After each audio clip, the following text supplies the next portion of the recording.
Assalamualaikum warahmatullahi wabarakatuh. Kami dari kelompok 7, kelompok analisis data bisnis yang terdiri dari Nafiki Farida Dukutni, Najwa Rashifa, dan Ponco Bayhaki dengan NPM tertera. Di sini akan menjalankan uji peringkat Wilcoxon untuk sampel terikat. Untuk mempersingkat waktu dan mempersingkat video, materi pertama akan disampaikan oleh teman saya yaitu Ponco. Terima kasih. Wilcoxon-Heigenreich test adalah uji non-parametris untuk mengukur signifikansi perbedaan antara dua kelompok data berpasangan, berskala ordinal, ataupun interval, tetapi berdistribusi tidak normal. Uji Wilcoxon-Heigenreich test merupakan uji alternatif dari uji pairing test atau Paired apabila tidak memenuhi asumsi normalitas. Uji ini dikenal juga dengan istilah Wilcoxon Matched Pair Test.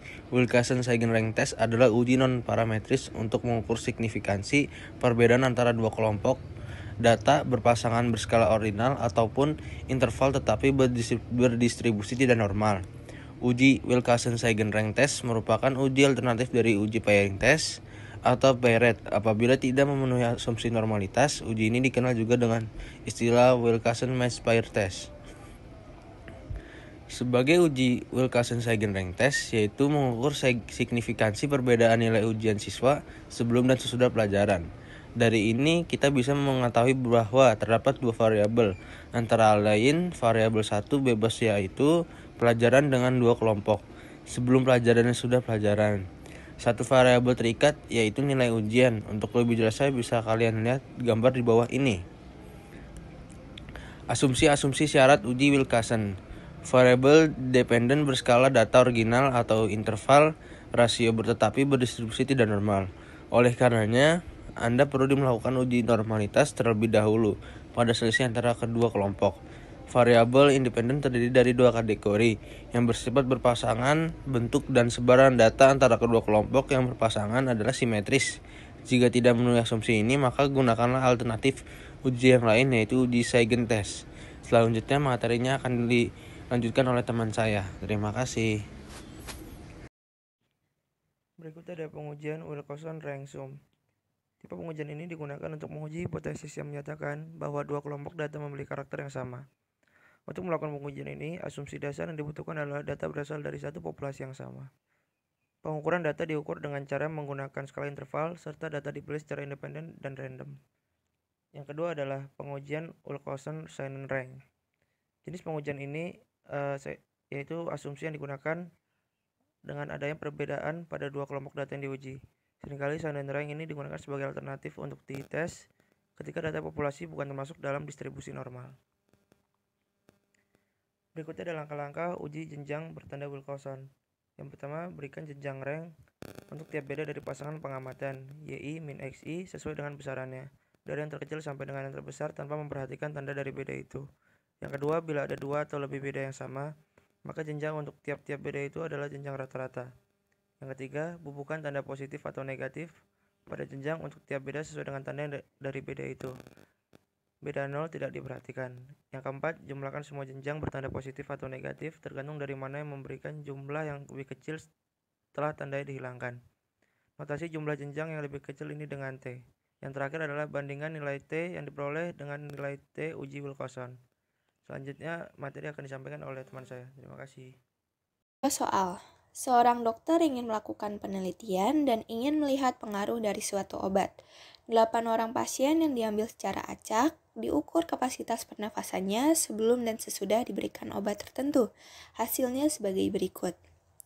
Sebelum melakukan analisisnya, pertama kali yaitu identifikasi metode yang akan digunakan. Pertama, kita lihat dari tujuannya yaitu membandingkan dua populasi yaitu sebelum dan sesudah menggunakan obat. Artinya, kita ingin melihat perbedaan populasi yang berpasangan karena menggunakan sebelum dan sesudah dengan sampel yang sama. Dari satu, kita menggunakan uji T berpasangan atau uji Wilcoxon. Lalu penyelesaiannya, hipotesis H0 sama dengan tidak ada perbedaan sebelum dan sesudah menggunakan obat. H1 sama dengan ada perbedaan sebelum dan sesudah menggunakan obat. Taraf nyata dan nilai T tabelnya A sama dengan 0,05 dengan N sama dengan 8. Tabel Wilcoxon T sama dengan 3 diperoleh dari tabel Wilcoxon. Kriteria pengujiannya H0 diterima apabila nilai uji statistik lebih besar sama dengan dari T tabel yaitu 3. H0 ditolak apabila nilai uji statistiknya lebih kecil dari T tabel yaitu 3. Lalu ada nilai uji statistiknya, bisa dilihat di kolom di bawah ini. Dari perhitungan tabel di atas mungkin udah pada ngerti, tapi di sini saya mengulangi sedikit saja. Untuk bagian peringkat itu didapatkan dari peringkat dari nilai selisih. Pertama, dari nilai selisih itu dimutakan, artinya semua dibuat positif. Kemudian diurutkan dari nilai paling kecil. Dari nilai itu diurutkan peringkat dari nilai terkecil. Ketika ada nilai yang sama dirata-ratakan saja peringkatnya, seperti contoh di atas. Kemudian nilai negatif itu diperoleh dari tanda yang ada pada kolom selisih. Langkah selanjutnya yaitu menjumlahkan nilai dari berdasarkan tanda. Untuk tanda positif sama dengan 2,5 ditambah 5,5 ditambah 1 itu hasilnya 9.